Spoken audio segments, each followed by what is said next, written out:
정말 놀라운 수치가 아닐 수 없습니다. 한국에 주둔하는 주한미군 사이에서 한국 파견 요청이 미친 듯이 급증했으며 심지어 돌아오려 하지 않는 비율도 급증하고 있는데요. 이에 미국 국방부에서도 당황하며 이 사태를 진정시키려 노력 중입니다. 도대체 무슨 일인지 바로 알아보겠습니다. 안녕하세요.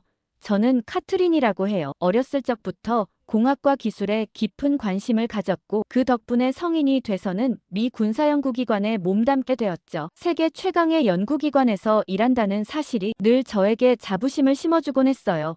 그런데 최근 연구소 내에서 주한미군 주둔에 대한 비판이 거듭 제기되고 있었습니다. 사실 얼마 전까지만 해도 저 역시 그 의견에 크게 공감하는 편이었어요. 정부 예산이 낭비된다는 생각이 머릿속을 떠나지 않았거든요. 아무리 동맹 관계라 해도 한국처럼 본토에서 멀리 떨어진 곳에 대규모 기지가 자리 잡고 있고 이를 유지하기 위한 비용이 막대하다는 점이 마음에 걸렸어요. 물론 주한미군이 반드시 필요하다고 주장하는 동료들도 있긴 했지만 그들의 생각이 지나치게 안보 위협을 강조하는 방향으로만 치우친 것이 아닐까 의심스러웠어요. 이미 동북아 정세는 안정적인 국면에 접어들었고 대규모 병력과 군사 장비를 장기간 주둔시킬 만큼 위협적인 상황도 아니라는 생각이 들었습니다. 게다가 한국은 경제적으로도 충분히 성장한 국가인데 미국이 계속해서 군사적으로 개입해야 할 이유가 있을까 싶었어요. 하지만 연구소 내에서 한국에 다녀온 선배들의 이야기가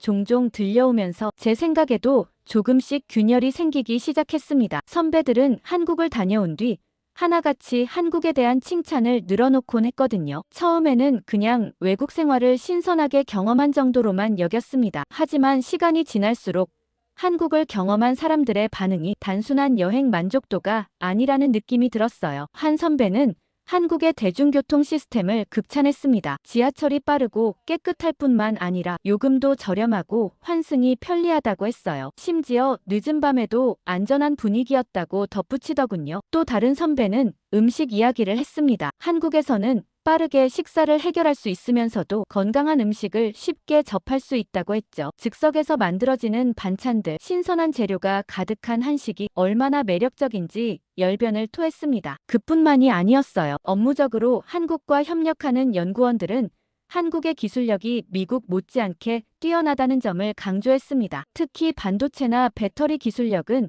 오히려 미국보다 앞서 있다는 평가도 있었죠. 미국이 당연히 기술 강국이라고 생각했던 저에게는 꽤 신선한 충격이었습니다. 물론 이런 이야기를 들을 때마다 주한미군과 연결지어 생각하지는 않았어요. 다만 한국이 이렇게 발전한 나라라면 우리가 꼭 막대한 비용을 들여 주둔할 이유가 있을까 하는 의문이 계속 남아있었죠. 그러던 중 최근 한국에서 돌아온 말이 선배와 점심을 함께하게 되었습니다. 선배는 도착하자마자 저에게 한국에서 머리를 하고 왔다며 자랑을 시작했어요. 처음에는 그냥 대수롭지 않게 들었는데 점점 이야기가 길어졌습니다. 선배는 한국에서 미용실을 방문했던 경험을 아주 생생하게 들려주었어요. 처음에는 그저 머리를 다듬을 생각으로 미용실에 갔다고 했습니다. 그런데 막상 들어가 보니 카페에 잘못 온 줄 알았다고 하더군요. 내부는 고급스러운 인테리어에 조용한 음악이 흐르고 있었어요. 대기 공간에는 커피와 차가 마련되어 있었고 심지어 무료로 제공되는 간식까지 있었다고 했습니다. 예약 시스템부터 시작해서 처음 만나는 미용사가 매우 친절하게 스타일을 상담해 주었다고 했어요. 단순히 머리를 자르는 게 아니라 얼굴형과 평소 스타일을 분석한 후 추천까지 해주었다는 이야기에 저도 흥미가 생겼습니다. 더 놀라운 건 커트 하나에도 굉장한 정성을 들였다는 점이었어요. 선배는 원래 짧은 머리를 선호했는데 한국 미용사는 얼굴선과 조화를 이루는 길이를 세심하게 맞춰주었다고 했습니다. 커트 후에는 스타일링까지 꼼꼼하게 해주고 머리결을 부드럽게 만들어주는 트리트먼트까지 받았다고 하더군요. 머리를 감겨줄 때도 감탄할 정도였다고 했습니다. 단순히 샴푸를 해주는 것이 아니라 두피 마사지를 시원하게 해주어 피로가 싹 풀리는 기분이 들었다고 했어요. 하지만 정말 놀란 건 계산서를 받아들고 나서였대요. 미국에서 비슷한 서비스를 받으려면 최소 $100에서 $150는 줘야 하는데 한국에서는 $40 정도의 이런 고품질 서비스를 받을 수 있었다는 점이 인상적이었다고 했어요. 선배는 자신의 머리를 보여주며 이렇게 깔끔하게 스타일링이 유지되는 걸 보면 정말 다시 가고 싶다는 말을 덧붙였습니다. 미국에선 절대 이렇게 안 나온다고 했죠. 그 말이 선배의 말이 맞긴 했어요. 이 이야기를 듣고 있자니 저도 문득 한국 미용실이 궁금해졌어요. 사실 저는 미용에 크게 관심을 두는 편은 아니지만 그래도 미국에서 받는 미용 서비스는 대체로 기대 이하였던 경험이 많았거든요. 이 이야기를 들으면서 한국이라는 나라에 대해 더 많은 호기심이 생기기 시작했습니다. 그러던 어느 날 상사가 조용히 저를 불렀습니다. 비공식적인 자리였지만 대화의 흐름은 금방 본론으로 향했어요. 상사는 커피를 한 잔 권하면서 연구소의 새로운 프로젝트에 대해 이야기를 꺼냈습니다. 한국의 선도적인 연구기관과의 협력 프로젝트였고 이를 위해 한 명의 연구원을 파견하기로 결정했다고 했어요. 상사는 신중하게 말을 이어갔습니다. 한국의 연구시설이 세계적 수준이라는 점, 연구원들을 위한 지원 체계가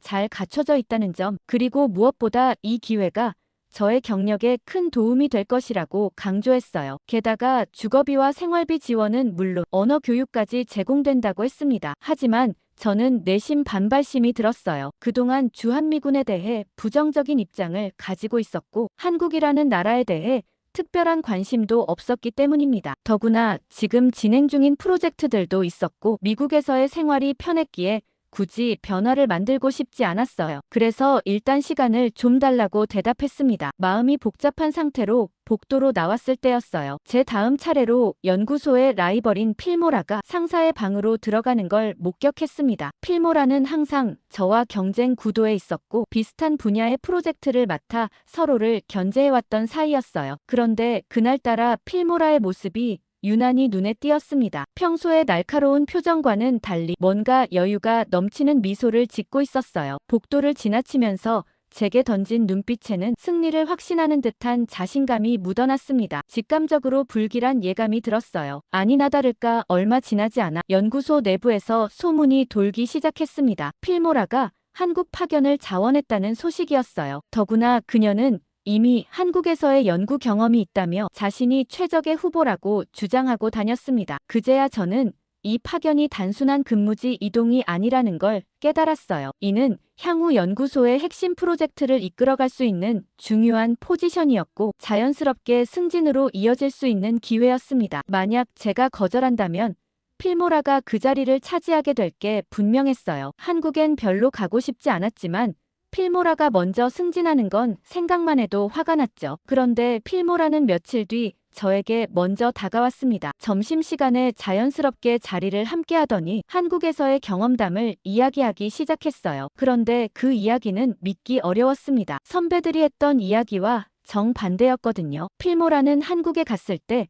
한국 음식이 정말 안 맞았다며 불만을 늘어놓았어요. 현지 음식이 지나치게 맵고 자극적이어서 처음 몇 주 동안은 매일 속이 불편했다고 했습니다. 식당마다 마늘과 고추를 과도하게 사용해서 서구인의 입맛에는 전혀 맞지 않았다고 하더라고요. 심지어 샐러드를 주문해도 매운 고추 드레싱이 듬뿍 들어있어서 먹기 힘들었다고 했습니다. 그러면서 일본과 중국의 경험과 비교하며 한국의 단점을 더욱 부각시켰어요. 일본은 서구식 레스토랑이 많고 음식의 맛이 순하며 중국은 다양한 요리를 선택할 수 있어서 좋았다고 했습니다. 반면 한국은 영어 메뉴조차 찾기 어려워 매번 주문할 때마다 큰 스트레스를 받았다고 했어요. 어떻게든 저를 막아보려는 노력이 우습더라고요. 한국인들이 영어를 잘한다는 내용을 많이 들었는데 주문할 때마다 스트레스를 받았다니 어이가 없었습니다. 제가 시큰둥해하자 필모라는 더 열을 내며 한국에 대한 비판을 이어갔어요. 필모라는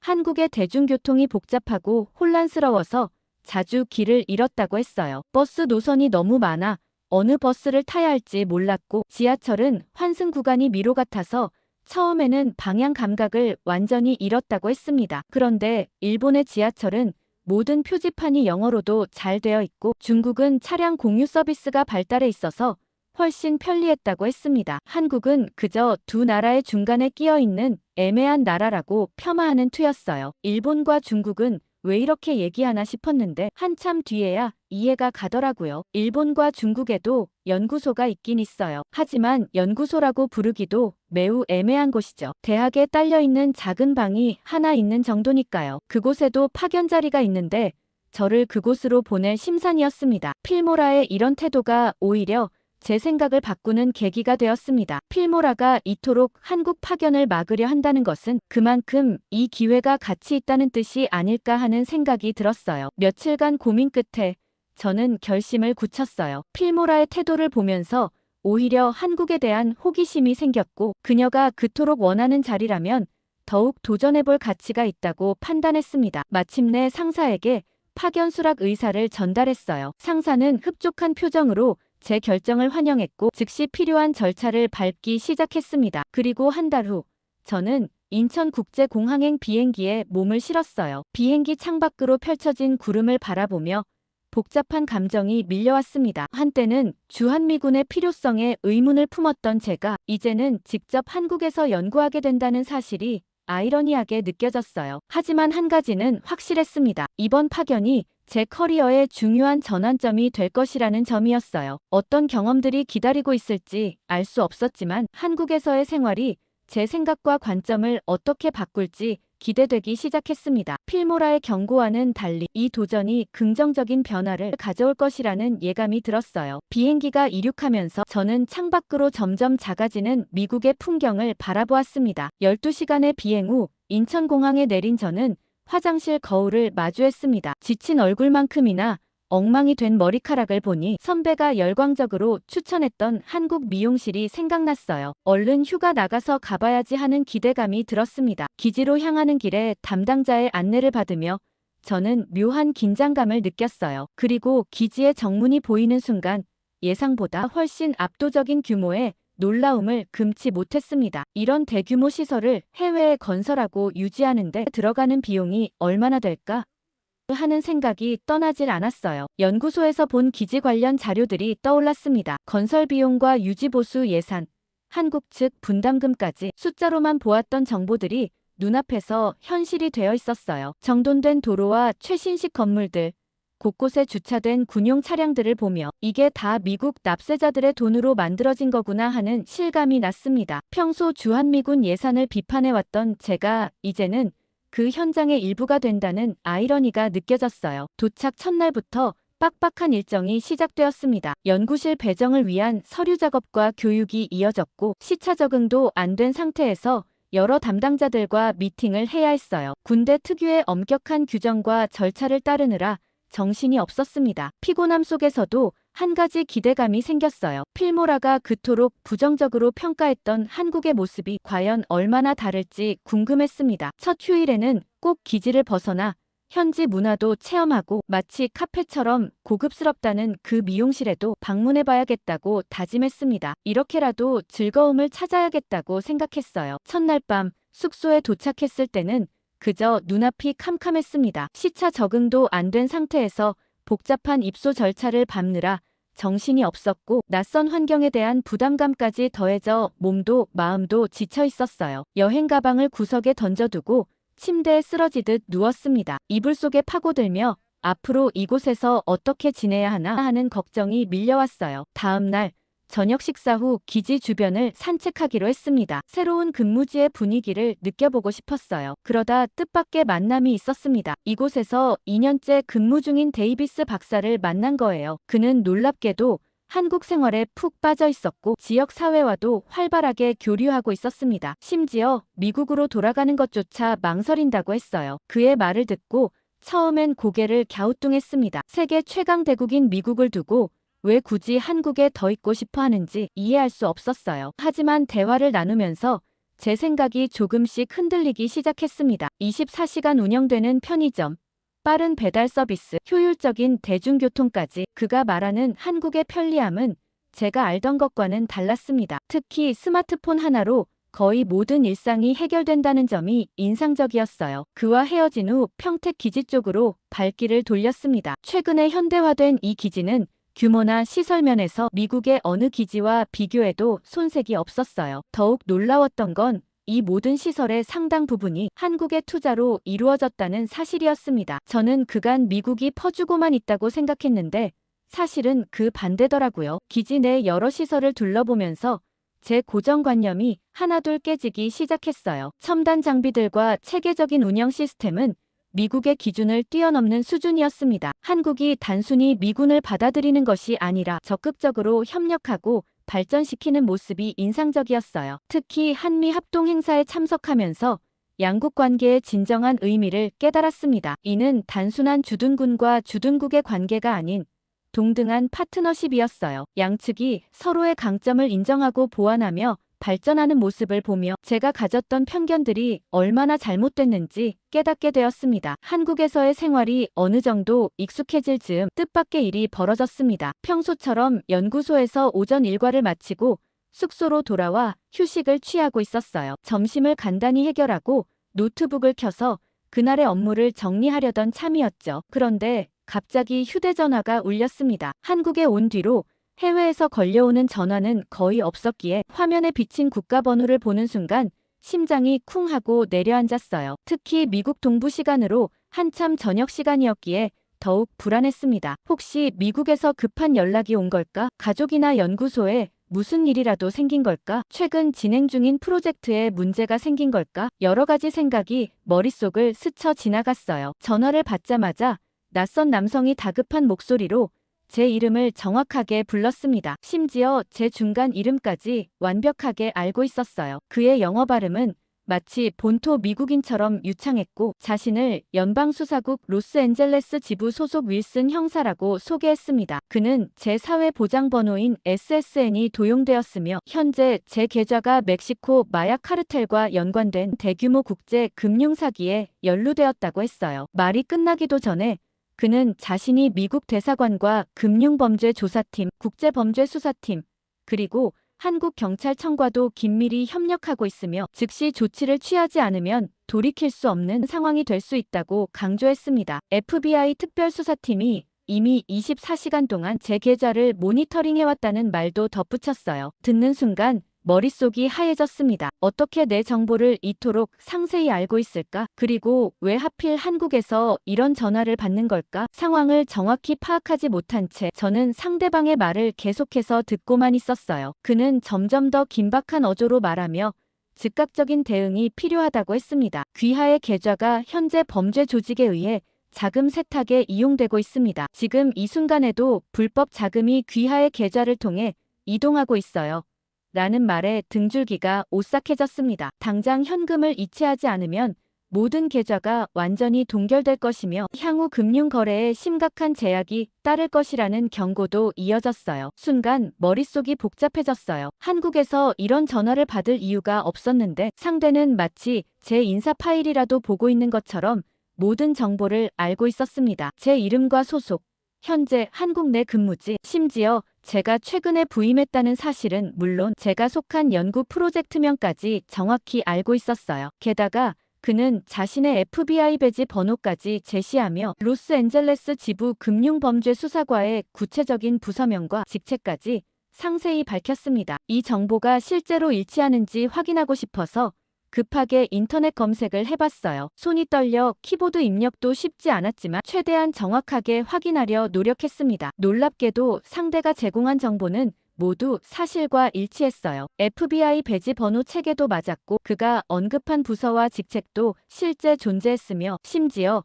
그가 말한 수사팀의 최근 활동 내역까지 언론 보도를 통해 확인할 수 있었습니다. 혹시나 하는 마음에 상대의 설명을 계속 들으며 중요한 내용을 메모했어요. 그는 현재 귀하의 계좌를 통해 최소 15만 달러의 불법 자금이 이동했으며 앞으로 48시간 이내에 추가로 50만 달러의 자금이 유입될 예정입니다라며 구체적인 금액까지 언급했습니다. 시간이 지날수록 그의 목소리는 더욱 긴박해졌고 30분 안에 조치하지 않으면 모든 계좌가 동결되며 연방 검찰에 의해 기소될 수 있습니다라고 경고했어요. 저는 우선 냉정을 유지하려 애썼습니다. 하지만 사회보장번호가 도용되었다는 말이 계속 머릿속을 맴돌았어요. 미국에서는 사회보장번호가 도용되면 단순한 금전적 피해를 넘어 신분 도용과 대출 사기 그리고 보험 사기와 심지어 범죄 기록 생성까지 이어질 수 있다는 것을 잘 알고 있었기 때문에 쉽게 넘길 수 없었습니다. 그는 즉시 문제를 해결할 방법이 있다며 한국 내 특정 계좌로 돈을 이체하면 조사 과정에서 계좌 보호 조치가 가능하다고 했어요. 지금 이체하시면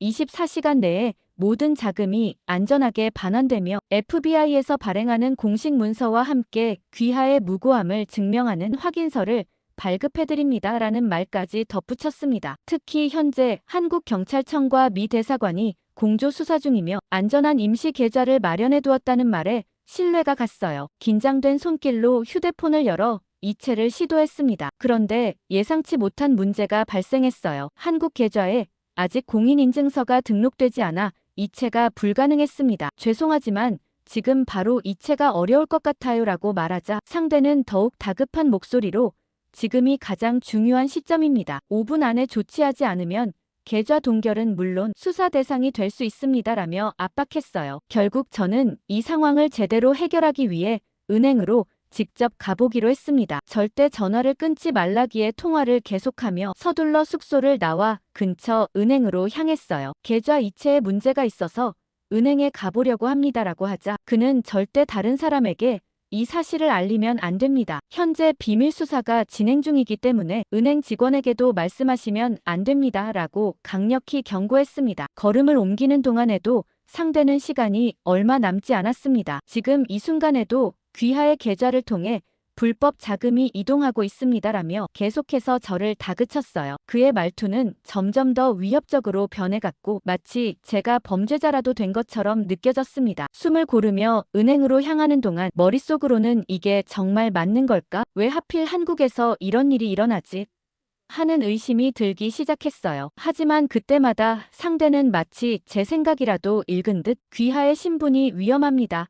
즉시 조치하지 않으면 모든 것이 끝날 수 있습니다라며 더욱 강력한 어조로 저를 압박했습니다. 모든 것이 너무나 혼란스러웠지만 일단 은행에 가서 빨리 돈을 이체해야겠다는 생각밖에 없었습니다. 은행으로 달려가는 내내 심장이 미친 듯이 뛰었어요. 피싱범은 계속해서 전화를 끊지 말라고 했고 가능한 한 빨리 돈을 이체해야 한다고 다그쳤습니다. 그의 목소리는 점점 더 조급해졌고 제가 단 몇 초라도 망설이면 큰일이 날 거라고 반복해서 말했어요. 저는 이 모든 상황이 너무나 급작스럽게 벌어졌다는 생각을 하면서도 불안한 마음에 그에게 계속 이제 거의 다 왔다고 말했습니다. 은행에 도착했지만 예상치 못한 문제가 생겼어요. ATM 기기 앞에는 긴 줄이 늘어서 있었고 모두 자기 차례를 기다리고 있었습니다. 사람들은 각자의 일에 몰두한 채 휴대전화를 들여다보거나 조용히 서 있었어요. 하지만 제게는 시간이 없었습니다. 줄을 서서 기다릴 여유가 없다는 생각에 불안감이 점점 커졌어요. 휴대전화 너머의 목소리는 더욱 재촉하며 지금 당장 이체하지 않으면 내 계좌가 완전히 동결될 거라고 경고했습니다. 저는 망설일 시간이 없다고 판단하고 바로 은행 내부로 뛰어 들어갔어요. 입구 근처에 서 있던 청원 경찰이 저를 보고 다가왔어요. 아마도 제 얼굴이 잔뜩 굳어 있었을 거예요. 그는 무슨 일이냐는 듯한 표정을 지었지만 저는 그와 대화를 나눌 시간이 없었습니다. 가슴이 두근거리고 손은 땀으로 젖어 있었어요. 그가 다가와 괜찮냐고 물었지만 저는 고개를 저으며 당장 창구로 가야 한다고 말했습니다. 창구 번호표를 뽑는 것도 기다릴 수가 없었어요. 은행 내부의 대기석에는 몇몇 사람들이 앉아 있었지만 제게는 그들이 모두 너무 느리게 움직이는 것처럼 보였습니다. 저는 급한 마음에 그들을 지나쳐 창구로 곧장 걸어갔어요. 창구에는 은성이라는 명찰을 단 남성 은행원이 앉아 있었습니다. 그는 도움이 필요하냐며 제게 영어로 물어봤지만 저는 숨이 차올라 제대로 말하기도 어려운 상태였어요. 가능한 빨리 상황을 설명하며 당장 돈을 송금해야 한다고 말했습니다. 하지만 은성은 뭔가 이상하다는 걸 눈치챈 듯 했어요. 그는 서류를 살펴보려는 듯한 태도를 보이며 일단 진정하라고 말했습니다. 그러나 제게는 그럴 시간이 없었어요. 휴대전화 너머에서는 여전히 급박한 목소리가 들려왔고 빨리 송금을 하지 않으면 모든 계좌가 동결된다는 말이 반복되었습니다. 그러나 은성은 침착하게 행동했어요. 그는 제 손을 보더니 미세하게 떨리고 있다고 말하며 청원 경찰에게 물 한 컵을 가져다 달라고 요청했습니다. 저는 계속해서 송금을 요구하며 그를 재촉했지만 은성은 더욱 차분한 목소리로 응대했어요. 그는 송금을 진행하기 전에 몇 가지 확인해야 할 것이 있다며 서류를 다시 점검하는 척했습니다. 하지만 그의 눈빛에는 뭔가 확신이 서 있는 것 같았어요. 그의 태도는 마치 저를 보호하려는 것처럼 느껴졌습니다. 저는 점점 초조해졌어요. 은행원이 시간을 끌고 있는 동안에도 피싱범은 계속해서 전화를 통해 재촉하고 있었습니다. 시간이 지체될수록 더 위험해질 것 같은 불안감이 커졌어요. 저는 다시 한번 은성에게 요청했습니다. 지금 당장 송금을 하지 않으면 문제가 커질 거라고, 하루라도 늦어지면 모든 것이 끝장날 거라고 강하게 주장했어요. 하지만 은성은 여전히 송금을 진행하지 않았습니다. 그는 제 눈을 마주보며 잠시 침묵한 후 정말로 급한 송금이라면 어떤 용도로 쓰이는지 한 번 더 확인해보자고 말했어요. 그제야 저는 조금씩 혼란스러워지기 시작했습니다. 머릿속이 복잡해졌어요. 혹시 이게 정말 보이스피싱일까? 하지만 상대는 내 정보를 너무나 정확히 알고 있었습니다. 그리고 미국 경찰을 사칭하며 모든 것을 사실처럼 꾸며냈어요. 그러나 은성의 태도도 이상했습니다. 마치 확신을 가지고 저를 막으려는 것 같았어요. 저는 더 이상 송금을 강하게 주장하지 못하고 그의 다음 말을 기다렸습니다. 그러자 은성은 저를 설득하려는 듯 보이스피싱에 당하는 사람들이 보통 어떤 심리 상태인지 설명해주기 시작했어요. 그 순간 휴대전화 너머의 피싱범이 더욱 다급한 목소리로 저를 다그쳤습니다. 그는 왜 아직도 돈을 보내지 않았냐며 더 이상 지체하면 정말로 계좌가 동결될 거라고 협박했어요. 순간적으로 머릿속이 새하얘졌습니다. 지금까지 그가 말했던 모든 게 진짜라고 믿어야 할지 아니면 은성의 말대로 의심해봐야 할지 갈등이 생겼어요. 은성은 제 눈을 바라보며 지금 이 상황이 얼마나 위험한지 다시 한번 생각해보라고 했습니다. 그는 수많은 피해자들이 바로 이런 식으로 속아 넘어간다고 설명했어요. 저는 그의 말을 들으면서도 한편으로는 아직도 피싱범이 말한 내용이 신빙성이 있는 것 같아 혼란스러웠습니다. 하지만 은성의 태도에서 느껴지는 확신이 조금씩 저를 안심시켰어요. 저는 휴대전화를 손에 꼭 쥐고 망설였습니다. 전화를 끊어야 할까? 아니면 정말 이체를 해야 할까? 제 손끝이 다시 떨리기 시작했어요. 이 전화가 정말 믿을 수 있는 전화인지 한 번 더 확인해 보시는 게 좋겠습니다라는 한마디가 제게 결정적인 계기가 되었어요. 손이 떨리는 것을 느끼며 결국 통화를 종료했습니다. 피싱범의 목소리가 끊기는 순간 이상하리만큼 정막이 감돌았어요. 통화 종료 후 몇 초간 현실로 돌아온 듯한 묘한 감각이 들었습니다. 만약 조금만 더 피싱범의 말에 휩쓸렸다면 정말로 거액을 송금했을 수도 있었다는 사실이 소름 끼쳤어요. 은성은 제게 차분한 목소리로 물 한 컵을 다시 건네며 다시 한번 이와 비슷한 전화가 오면 절대 대응하지 말라고 조언했습니다. 저는 한숨을 쉬며 자리에서 천천히 일어났어요. 이제야 긴장이 조금씩 풀리는 것 같았습니다. 휴대전화를 보며 착신된 번호를 검색해보니 보이스피싱 신고 사례로 이미 등록된 번호였어요. 순간 등골이 서늘해졌습니다. 정말 간발의 차이로 피해를 면했더라고요. 하지만 무엇보다도 저는 한국에서 마주친 이 따뜻한 친절함에 대해 생각하게 되었습니다. 미국이었다면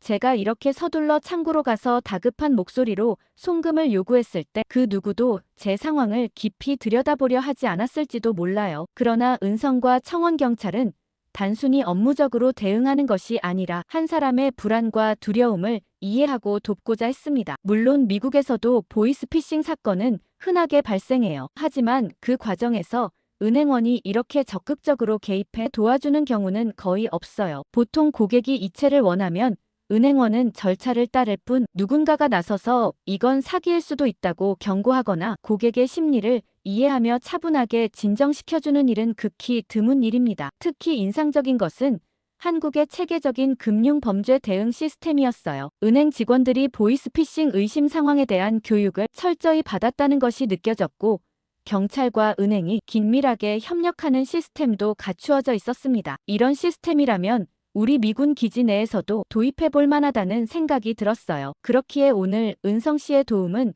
더욱 뜻깊게 다가왔습니다. 단순히 은행원의 의무를 다한 것이 아니라 한 사람으로서 진심으로 걱정해주고 올바른 선택을 할 수 있도록 도와줬다는 점에서 감동을 받았어요. 차분한 목소리로 물 한 컵을 건네주던 순간부터 확신을 가지고 보이스피싱일 가능성을 설명하던 태도까지 모든 것이 인상적이었습니다. 그래서 은성 씨에게 밥이라도 한 끼 대접하고 싶었어요. 감사 인사를 전하는 방법을 고민하다가 직접 만나서 제대로 인사를 하고 싶다는 생각이 들었습니다. 다행히 그도 흔쾌히 받아들였고 우리는 따로 약속을 잡았어요. 그리고 이번 일을 계기로 한국의 금융 보안 시스템과 범죄 예방 체계를 더 자세히 물어봐야겠다는 생각이 들었습니다. 이런 선진적인 시스템을 미국에도 도입한다면 얼마나 많은 피해가 예방될까 싶었어요. 그리고 주한미군 시스템을 유지하는 건 단순 국방안보뿐 아니라 한국의 여러 긍정적인 면들을 배울 기회가 된다는 생각이 들었습니다. 이것뿐만 아니라 지하철이라든지 배달 문화라든지 한국의 여러 시스템을 벤치마킹하면 좋겠다는 생각이 들더라고요. 그런데 막상 은성 씨와 약속을 잡고 나니 고민이 시작되었어요. 어디로 가야 할까? 무엇을 먹으면 좋을까? 머릿속이 복잡해졌어요. 고맙다는 말을 전하고 싶은 마음만큼은 분명했지만 어떻게 표현해야 가장 잘 전달될지 고민이 많았습니다. 한국에서는 보통 이런 경우 어떻게 감사 인사를 전하는지도 궁금하더라고요. 제 마음을 담은 편지를 전달하는 게 좋을까요? 한국 남자들이 뭘 좋아하는지도 찾아봐야겠습니다. 한국은 애들까지 진짜 왜 이래? 여기 리야드의 한 국제화학올림피아드 대회에서 결과를 듣고 참가한 84개국 327명의 학생들이 모두 충격에 빠졌습니다. 그 대회에 참여했던 한 여학생이 메일을 하나 보내왔는데요. 어떤 내용인지 오늘의 사연을 시작하겠습니다. 안녕하세요. 저는 영국 런던에 살고 있는 17살 고등학생 레이첼이에요. 화학은 제 인생의 전부라고 해도 과언이 아닐 것 같아요. 저희 부모님은 두 분 다 대학에서 화학을 가르치시는데 그 영향인지 저도 어릴 적부터 화학에 관심이 많았어요. 중학교 때부터는 매일 밤 늦게까지 화학 문제를 풀고 주말에도 도서관에서 공부하는 게 일상이었죠. 왜냐면 국제화학올림피아드에 참가해 메달을 따는 게 제 오랜 꿈이었거든요. 그 대회는 각 나라에 대표되는 학생 오직 4명만 참여할 수 있었기 때문에 저는 영국 대표가 되기 위해 3년 동안 매일 4시간 이상 화학 공부에 매진했습니다. 학교 수업이 끝나면 곧바로 화학 실험실로 달려가 추가 실험을 하고 밤늦게까지 화학 문제집을 풀었어요. 게다가 주말에는 부모님을 따라 대학 도서관에서 대학 수준의 화학 서적을 독파하며 지식의 폭을 넓혔습니다. 영국 대표를 선발하는 시험을 앞두고 제가 얼마나 긴장을 많이 했나 모르겠어요. 제가 혹시나 떨어지면 어떡하지 걱정할 때마다 할머니는 이렇게 무언가 하나를 위해 열정적으로 해본 경험 자체가 중요한 거라며 제 마음을 다독여 주셨어요. 공부하면서 할머니의 말씀 한마디가 제게 굉장히 도움이 많이 되었죠. 영국 대표 선발전에서도 할머니는 시험장 앞까지 저를 배웅해 주시며 긴장하지 말고 평소대로 하고 오라며 제 손을 꼭 잡아주셨죠. 할머니의 응원 덕분인지 시험 내내 차분하게 임할 수 있었고 마침내 영국 대표로 선발되어 56회 국제화학올림피아드에 참가하게 되었어요. 할머니도 그 소식을 듣고 정말 기뻐해 주셨죠. 어느 나라에서 참여하나 합격자 명단을 쭉 살펴보면서 제 눈에 거슬리는 나라가 한 곳 있었습니다. 이런 나라에서도 참여를 하나 싶었죠. 그곳은 바로 한국이었어요. 제 친한 친구 엠마가 작년에 한국의 잼버리 대회를 다녀왔거든요. 잼버리 대회는 참가비만 150만 원 정도로 세계 각국의 청소년들과 교류하며 다양한 문화를 경험할 수 있다는 생각에 한참 전부터 설레어 했었거든요. 그런데 중간에 엠마는 이러다 죽을지도 모르겠다고 제게 연락을 한 적도 있었어요. 도착 첫날부터 기본적인 시설조차 제대로 갖춰지지 않은 모습에 충격을 받았고 더운 날씨에 그늘이 부족한 것도 힘들어 했었어요. 이때 많은 참가자들이 열사병으로 고생했는데 엠마도 며칠 동안 두통과 메스꺼움에 시달렸죠. 여름이라 100번 양보해 날씨는 그렇다 치더라도 프로그램 운영에도 많은 혼란이 있었는데 캠프장 내에 의료시설이 부족했고 응급 상황 시 대처 방안도 명확하지 않았대요. 중간에 불만이 많았던 참가자들은 중도 귀국하기도 했는데 엠마도 그때 귀국할까 말까 고민을 많이 했었던 것 같아요. 저는 그러다 큰일 나겠다며 그냥 돌아오라고 했지만 엠마는 한국 친구들은 정말 좋다며 조금 더 버티겠다고 했거든요. 아무튼 마지막엔 엠마가 보고 싶었던 K-팝 공연도 보고 만족했다고 했지만 멀리 영국에서 지켜본 잼버리 모습은 영 엉망이라 한국에선 무슨 국제대회를 그렇게 치르나 싶어 믿음직스럽지 못했어요. 그런 나라에서 온 학생들이라면 내가 충분히 이길 수 있지 않을까 싶었죠. 아무튼 대회가 열리기 전까지도 매일 밤낮 없이 공부에 매진했어요. 어느덧 대회가 열리는 사우디아라비아 리야드로 떠나기 전에 저는 흥분과 긴장으로 가득 찼습니다. 역시나 할머니는 공항까지 저를 데려다 주셨고 부모님과 함께 떠나기보단 오히려 할머니와 같이 가고 싶었어요. 그렇지만 할머니는 몸이 좋지 않으셔서 장시간 비행이 어려우니 어쩔 수 없었죠. 할머니는 저를 꼭 안아주시며 여기까지 온 것만 해도 정말 대단하고 자랑스럽다고 얘기해 주셨어요. 그리고 영국 대표 학생으로 참가하는 거니 품위를 잃지 말고 정정당당하게 실력을 겨루고 오라고 해주셨죠. 그렇게 저는 부모님과 함께 리야드로 가는 비행기에 올라탔습니다. 비행 내내 읽었던 책을 읽고 또 읽었어요. 그리고 계속 마인드 컨트롤을 했죠. 리야드에 도착한 첫날 각국 대표들과 인사를 나눌 시간이 있었습니다. 각 나라의 대표로 온 학생들이라 그런지 모두 굉장히 친절했어요. 그러던 와중 한국 대표팀과 마주쳤을 때 저는 무의식적으로 경계심을 느꼈습니다. 제가 한국팀에 대한 선입견이 있어서 그런지 왠지 꺼림칙한 느낌이 들더라고요. 한국팀 친구들은 굉장히 조용했지만 얼굴에 자신감이 넘치는 느낌이었어요. 대회 주최 측에선 각 학생들의 시차 적응과 대회 준비를 위해 초반 며칠간은 자유롭게 공부할 수 있는 환경을 마련해 주었어요. 그런데 저는 제게 배정된 실험실을 보고 깜짝 놀랐습니다. 저는 한국 대표팀과 같은 실험실과 독서실을 사용해야 했거든요. 다른 나라였다면 더 좋았을 텐데 아쉽다는 생각이 들었어요. 한국팀은 제겐 라이벌이 아니었기 때문에 미국이나 유럽에서 온 친구들과 같이 실험실을 쓰게 되면 그 친구들의 전략을 좀 볼 수 있지 않을까 싶었거든요. 별 기대 없이 실험실에 들어섰을 때 제 옆자리에 한국 학생이 제게 미소를 지어주었습니다. 그 학생의 이름은 민준이더라고요. 저도 어색하게 웃어 보였고 제가 할 일에 집중하려고 했어요. 그런데 갑자기 제게 전화가 한 통 왔고 저는 조용히 전화를 받으러 나갔습니다. 그런데 그 전화를 받고 나서 저는 털썩 주저앉을 수밖에 없었어요. 할머니가 쓰러지셔서 병원에 입원했다는 엄마의 전화였어요. 그래서 아빠는 급히 영국으로 가기 위해 공항으로 가셨다고 했죠. 저는 할머니가 너무 걱정되기 시작했고 당장이라도 아빠와 함께 영국으로 가고 싶었어요. 그러자 엄마는 할머니는 고모랑 함께 병원으로 갔고 아빠도 이제 가서 살펴보실 테니 지금은 시험에 집중하는 게 어떻겠냐고 하셨어요. 할머니도 제가 이 시험을 잘 치르길 바랄 거라고 하시면서요. 저는 눈물이 그렁그렁 맺혔고 어찌할 바를 몰랐어요. 그렇게 엄마와 통화를 끊고 다시 자리로 돌아왔습니다. 평소라면 얼른 모의 실험을 시작했겠지만 도저히 손에 잡히지 않았어요. 더 이상 여기에 앉아있는 게 무의미하다고 느껴졌고 짐을 챙겨 다시 방으로 돌아왔어요. 제가 나가는데 옆자리에 민준이가 저를 힐끗 바라보는 것 같더라고요. 그렇게 방으로 돌아와 침대에 누워서 저는 깊은 좌절감에 빠졌습니다. 그동안의 노력이 물거품이 되는 것 같았거든요. 할머니가 쓰러졌다는 것과 그것 때문에 집중하지 못하고 우왕좌왕하는 제 자신이 한심해 보여서 무너져 내리는 듯한 기분이 들었어요. 천장을 바라보며 저는 이대로 포기해야 하는 건지 고민했습니다. 하지만 그때 문득 할머니의 얼굴이 떠올랐어요. 할머니께서 항상 제게 해주시던 말씀이 기억났습니다. 할머니는 제 가장 큰 장점은 포기하지 않고 끝까지 해내는 거라고 해주셨거든요. 저는 그 말씀을 떠올리며 천천히 일어나 책상에 앉았습니다. 내일은 또 다른 날이고 아직 기회가 남아있다는 것을 떠올렸어요. 그렇게 저는 다음 날을 위해 마음을 다잡았습니다. 할머니를 위해 그리고 제 자신을 위해 최선을 다하기로 했어요. 그리고 비장한 마음으로 다음날 실험실에 갔고 옆자리에 민준이는 벌써 실험을 시작하고 있었어요. 저도 꽤 빨리 왔다고 생각했는데 정말 부지런하다는 생각이 들더라고요. 실험을 시작하려는데 여전히 마음이 혼란스러웠어요.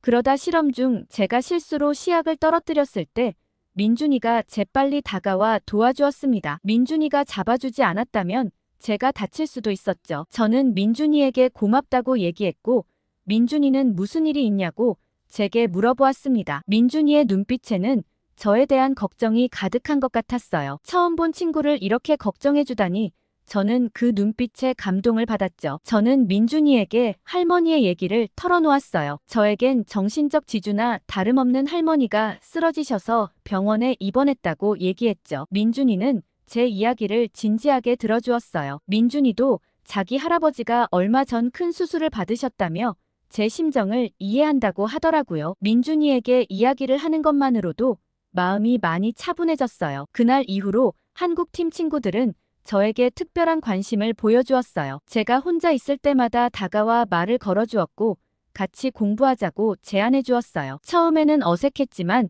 점차 민준이와 한국 친구들의 진심 어린 태도에 마음이 열리기 시작했어요. 처음엔 잼버리 사태 때문에 한국에 대해 선입견이 가득했지만 이 친구들은 정말 달랐어요. 마음 따뜻한 한국 친구들 덕분에 저는 다시 시험에 집중할 수 있었던 것 같아요. 한국 친구들과 함께 공부하기 시작하면서 저는 한국 친구들의 학습법에 굉장히 놀랐어요. 한국 친구들은 서로 모르는 것을 물어보고 설명해주는 과정에서 더 깊이 이해하고 있더라고요. 게다가 어려운 문제를 함께 토론하며 해결해 나가는 모습이 인상적이었습니다. 저도 혼자서 공부하는 것보다 한국 친구들과 공부할 때 집중이 더 잘 되는 것 같은 느낌이 들었어요. 그리고 한국 친구들의 놀라운 실력을 지켜보면서 이 친구들이 대회를 휩쓸지도 모르겠다는 생각이 들었죠. 그리고 대회 당일 아침 시험장으로 향하면서 저희는 열심히 공부했으니 좋은 결과가 있을 거라며 서로를 응원했어요. 제가 시험 칠 때마다 할머니가 응원해 주셨는데 그걸 친구들이 대신해 준다는 생각이 들었죠. 그런데 민준이가 갑자기 제게 무언가를 하나 제 손에 올려주었습니다. 그건 코팅해 놓은 네잎 클로버였어요. 이건 부적인데 자기는 워낙 이런 물건들이 많아 제게 하나 준다고 했어요. 이번 시험을 꼭 잘 쳐서 할머니께 좋은 소식을 들려드리면 좋겠다고 덧붙였죠. 저는 비록 미신이라고 생각할 수 있지만 민준이의 마음이 담긴 선물이 정말 고맙더라고요. 그 네잎 클로버를 받아드는데 정말 좋은 결과를 낼 수 있을 것만 같은 자신감이 생겼어요. 시험이 시작되고 저는 그동안 민준이와 함께 공부했던 내용을 떠올리며 문제를 풀어나갔어요. 어려운 문제가 나왔을 때도 민준이가 알려준 접근 방식을 기억하며 차근차근 해결해 나갔어요. 시험을 치르는 내내 저는 혼자가 아닌 것 같다는 생각이 들더라고요. 긴 시간에 걸친 시험이 끝나고 모든 걸 쏟아붓고는 녹초가 되어 건물 밖으로 걸어 나왔어요. 이미 한국 친구들은 다 끝내고 저를 기다리고 있더라고요. 오늘은 일단 신나게 놀자며 가방 놔두고 리야드 시내로 놀러 가자고 얘기했어요. 그렇게 대회가 끝나고 결과를 기다리는 동안 저는 한국 친구들과 더 가까워지는 기분이었죠. 드디어 국제화학올림피아드의 결과 발표 날이 다가왔습니다. 그날의 긴장감은 말로 표현할 수 없을 정도로 컸어요. 모든 참가자들이 대회장에 모여 있었고 공기는 무거웠죠. 결과 발표가 시작되었고 장려부터 차례로 이름이 호명되기 시작했어요. 처음부터 바로 한국팀 친구의 이름이 불렸어요. 다음은 동메달 차례였는데 이번에도 한국팀 친구의 이름이 불렸죠. 저는 제 이름도 불리길 간절히 기다렸지만 동메달 명단이 끝나도록 제 이름은 나오지 않았어요. 실망감이 밀려왔지만 혹시나 한편으로는 은메달에 대한 희망도 생겼어요. 은메달 발표가 시작되었고 긴장감은 더욱 고조되었어요. 은메달 발표를 듣고 깜짝 놀랐어요. 제 이름과 한국팀 친구가 같이 불렸거든요. 저는 믿을 수 없었어요. 은메달을 받다니 정말 꿈만 같았거든요. 옆에 있던 민준이가 제 등을 토닥여 주었고 친구들은 활짝 웃으며 축하해 주었어요. 하지만 아직 민준이의 이름이 불리지 않았고 저는 민준이라면 금메달을 받을 거라 확신했지만 한편으로는 걱정되기도 했어요. 지금 한국팀 친구들 4명 중 3명이 모두 수상을 했는데 혹시나 민준이만 못 받으면 어쩌나 싶었죠. 하지만 반전은 없었습니다. 곧이어 금메달 발표가 시작되었고 민준이의 이름이 불렸어요. 저는 그 자리에서 소름이 돋았어요. 바로 옆에서 지켜봤기 때문에 한국팀의 실력이 뛰어나다는 건 알고 있었지만 이렇게 압도적일 줄은 몰랐어요. 참가국의 학생들이 모두 수상을 하는 팀은 한국밖에 없었거든요. 진짜 멋지다고 생각했죠. 저는 한국 친구들이 얼마나 열심히 준비했는지를 잠깐이나마 직접 목격했기 때문에 더욱 감동적이었어요. 시상식이 끝나고 저희는 모두 서로 축하해주며 기뻐했어요. 그때 민준이가 제게 다가와 조용히 말을 걸었어요. 할머니가 위독하신 어려운 상황에서도 포기하지 않고 끝까지 최선을 다한 게 정말 대단하다고 말해주었어요. 얼른 할머니께 이 소식을 전달해드려야 하지 않겠냐고 했죠. 저는 민준이가 아니었으면 계속 이어나가지 못했다고 얘기하며 민준이에게도 정말 고맙다고 얘기했어요. 그러면서 이 대회를 통해 은메달보다 더 값진 친구가 생겼다는 걸 깨달을 수 있었죠. 그런데 국제화학올림피아드의 결과 발표 직후 축하와 기쁨의 분위기가 가득했던 대회장에 갑자기 긴장감이 감돌기 시작했어요. 중국팀에서 심사위원회에 이의를 제기한다는 소식이 전해졌기 때문이에요. 중국팀은 한국팀에서 금은동메달의 장려까지 모두 휩쓸어간 게 의심스럽다며 부정행위 가능성을 제기했어요. 이 소식은 순식간에 대회장 전체로 퍼져나갔고 모든 참가자와 관계자들은 동요하기 시작했어요. 한국팀 친구들의 얼굴에는 당혹감이 교차했어요. 저는 그 친구들이 얼마나 열심히 준비했는지 알고 있었기 때문에 이 상황이 너무나 안타까웠어요. 중국팀은 증거도 있다며 증거를 제출했다는 소문이 돌았고 심사위원회는 긴급 회의를 소집했어요. 그리곤 모든 팀의 학생 대표들이 참석하라는 공지가 내려왔어요. 저는 영국팀의 일원으로서 이 회의에 참석했고 회의실에 들어서자 팽팽한 긴장감이 느껴졌어요. 중국팀 대표는 한국팀의 수상 결과가 통계적으로 매우 이례적이며 이는 부정행위의 가능성을 시사한다고 주장했어요. 그들은 한국팀이 시험 전 문제를 미리 얻었을 가능성을 제기했고 철저한 조사를 요구했어요. 그러면서 사진 한 장을 증거로 제시했어요. 그 사진은 민준이가 심사위원 중 한 명과 이야기하는 듯한 장면이었습니다. 그 사진을 보고 장내가 술렁였어요. 사진에 찍힌 심사위원은 그때 당시 물건을 떨어뜨렸을 때 민준 학생이 주워준 게 전부였다며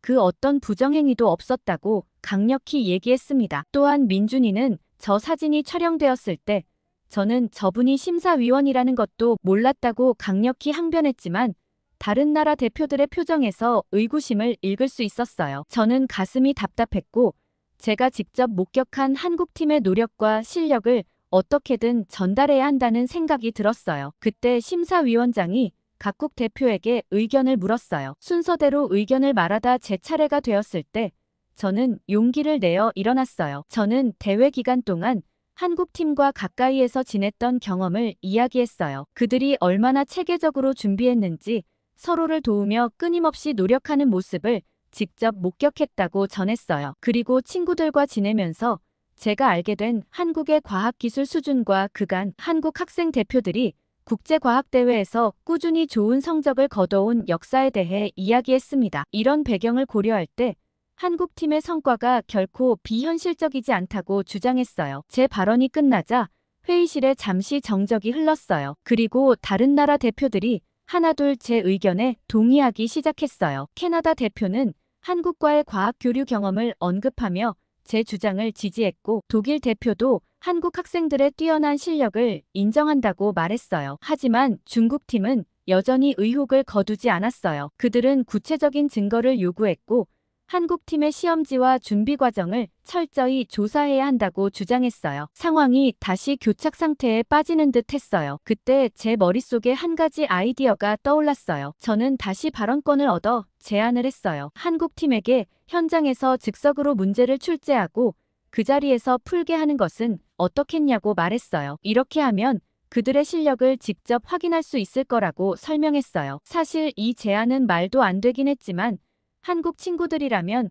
문제없이 해결할 수 있을 거란 확신이 들었거든요. 이 제안에 많은 대표들이 호응했고 심사위원회도 이를 긍정적으로 검토했어요. 결국 즉석 시험을 실시하기로 결정되었고 각국 대표들이 공동으로 문제를 출제하기로 했어요. 1시간의 준비 시간 후 한국팀은 즉석에서 출제된 고난도 문제를 풀게 되었어요. 모든 대표들과 심사위원들이 지켜보는 가운데 한국팀 학생들은 놀라운 집중력과 문제 해결 능력을 보여주었어요. 그들은 서로 토론하며 문제를 분석하고 효율적으로 역할을 나누어 해답을 도출해 나갔어요. 2시간의 시험 시간이 끝나고 채점이 이루어졌습니다. 그 결과는 모두를 충격에 빠뜨렸어요. 모두의 예상을 뛰어넘었거든요. 한국팀은 극도로 어려운 즉석 문제들을 거의 완벽에 가깝게 해결해냈고 오히려 모두 다 금메달을 줘야 하는 거 아닌가 싶을 정도의 완벽한 답안을 내놓았어요. 한국팀은 모두 창의적이고 논리적인 풀이 과정을 보여줬고 각각 높은 수준의 화학 지식과 문제 해결 능력을 가지고 있었거든요. 이 결과에 회의실의 분위기가 완전히 바뀌었어요. 중국팀을 포함한 모든 대표들이 한국팀의 실력을 인정할 수밖에 없었어요. 심사위원장은 한국팀에 대한 의혹이 완전히 해소되었음을 선언했고 이번 수상 결과를 최종적으로 확정했어요. 오히려 모두에게 금메달이 돌아가지 않은 게 의아한 결과라고 덧붙였죠. 그리고 중국 대표팀에게는 다음 대회에서 이의제기권을 박탈하는 페널티가 주어졌습니다. 회의가 끝나고 나오는 길에 한국팀 친구들이 저에게 달려와 감사의 인사를 전했어요. 저는 너희라면 분명히 잘해낼 거라고 믿어 의심치 않았다고 얘기했고 다들 즐거워했어요. 이 사건 이후 대회의 분위기는 더욱 화기애애해졌어요. 다른 나라 학생들도 한국팀에게 축하와 존경의 말을 전했고 도대체 어떻게 공부하는 거냐며 서로의 학습 방법과 경험을 이야기하는 시간이 되었어요. 그리고 저는 바로 어딘가로 전화를 한 통 걸었습니다. 할머니는 곧 병원에서 퇴원할 것 같다고 많이 나아지셨다고 얘기하셨고 제가 할머니께 은메달 소식을 전해드리자 할머니는 기쁨의 눈물을 흘리셨어요. 대회를 끝까지 치러낸 것과 제가 좋은 성적을 얻은 것 둘 다 너무 값지다고 하셨죠. 그렇게 대회도 다 마무리되고 헤어질 시간이 되었어요. 민준이는 언제든지 한국에 놀러 오라고 했고 저희는 SNS 주소를 교환했어요. 그리고 저는 그간 정말 고마웠다고 얘기하곤 공항에서 작별 인사를 했죠. 비행기를 타고 영국으로 돌아가면서 엄마는 제게 짧은 대회 기간 동안 제가 부쩍 큰 것 같다고 얘기하셨어요. 저는 이 모든 게 좋은 친구를 만난 덕분인 것 같다고 했죠. 엄마는 은메달도 땄겠다. 제게 선물을 하나 주겠다고 하셨고 고민해보라고 하셨습니다. 저는 그때 번뜩 한 가지 생각이 떠올랐어요. 제가 바로 대답하자마자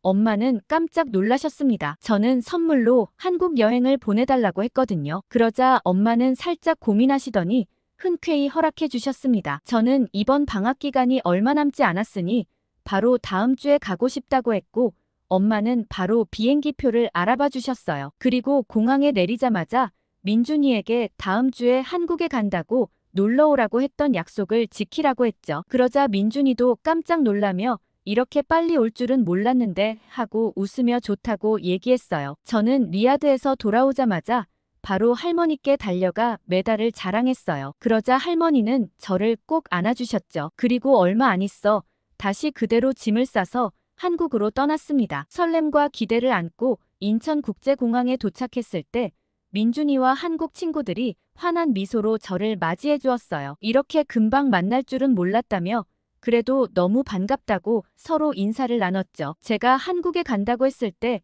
민준이는 제게 뭘 제일 해보고 싶냐고 물었고 저는 민준이가 다니는 한국 학교가 궁금하다고 얘기했어요. 민준이는 지난주에 선생님께 허락을 받았고 오늘 하루 체험에도 좋다고 하셨다고 했어요. 그렇게 저는 민준이가 다니는 고등학교에 가볼 수 있었습니다. 학교 정문에 들어서자마자 깔끔하고 현대적인 건물에 놀랐어요. 민준이의 설명으로 이 학교가 과학 중점 학교라는 것을 알게 되었습니다. 교실에 들어섰을 때 학생들의 열정적인 모습에 또 한 번 놀랐어요. 수업 시간이었는데도 모든 학생들이 집중하여 선생님의 말씀을 경청하고 있었거든요. 특히 화학 수업 시간엔 선생님과 학생들 사이의 활발한 토론이 인상적이었어요. 한국인데도 모든 수업이 영어로 이루어지는 게 더 신기했습니다. 한국 영재로 대회에 나온 친구들 뿐만 아니라 더 대단한 친구들이 많은 것 같다는 생각이 들었어요. 그리고 민준이가 그렇게 영어를 유창하게 잘하는 것도 다 학교에서 영어로 수업하고 있어서 그랬구나 싶은 생각도 들었죠. 그리고 얼마 지나지 않아 점심시간이 되었고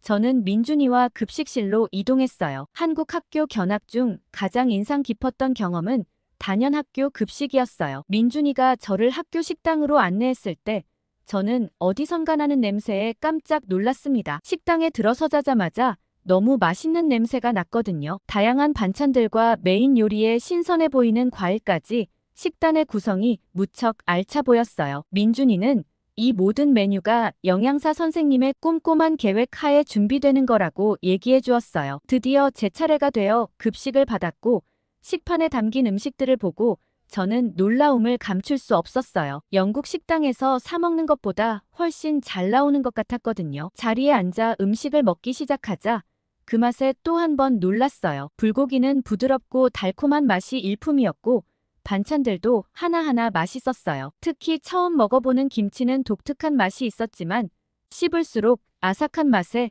금세 빠져들게 되었어요. 그런데 제가 정말 놀랐던 점은 이 모든 급식이 무상으로 제공된다는 사실이었어요. 한국의 의무 교육 과정에서는 모든 학생들에게 무상 급식이 제공된다고 하더라고요. 저는 영국이 한국을 따라가려면 한참 멀었구나 싶었어요. 영국은 이렇게 다채롭게 제공되지도 않을 뿐더러 급식의 질과 양이 떨어져 학교 급식 대신 도시락을 싸서 다니는 경우가 많거든요. 하지만 집에서 챙겨온다 하더라도 제대로 된 식사를 하지 못하는 경우가 많은데 한국 학생들은 이런 급식을 매일 먹고 있다니 정말 부럽더라고요. 영국에도 이런 한국의 시스템이 도입되면 얼마나 좋을까 하는 생각이 들었습니다. 그리고 다음 날은 민준이 집에 초대받아 식사도 대접받고 경복궁도 다녀왔어요. 정말 재미있는 한국 여행을 마무리하고 돌아왔죠. 제가 잼버리 얘기만 듣고 한국에 대해 아예 몰랐다면 어땠을까 생각만 해도 끔찍한 것 같아요. 다음엔 민준이를 영국에 초대할 예정인데 그때 바나나 우유를 잔뜩 사오라고 시켜뒀어요. 그게 정말 맛있더라고요. 아무튼 한국이라는 놀라운 나라에 대해 알게 돼서 너무 기뻤어요. 오늘 레이첼 양의 사연 어떻게 들으셨나요? 사실 잼버리 때 뉴스를 보면서도 믿기지 않았는데 그때 기사를 아직도 기억하고 편견을 갖는 사람들이 있다는 게 안타깝기도 하네요. 그리고 한국의 우수한 영재들이 세계 대회를 휩쓸고 다닌다니 한국의 미래가 더욱 기대됩니다. 여러분 의견은 어떠신가요? 댓글 많이 달아주세요. 구독과 좋아요 꾹 눌러주시고 다음에 더 좋은 사연으로 돌아오겠습니다. 사연 제작소 감동필름이었습니다.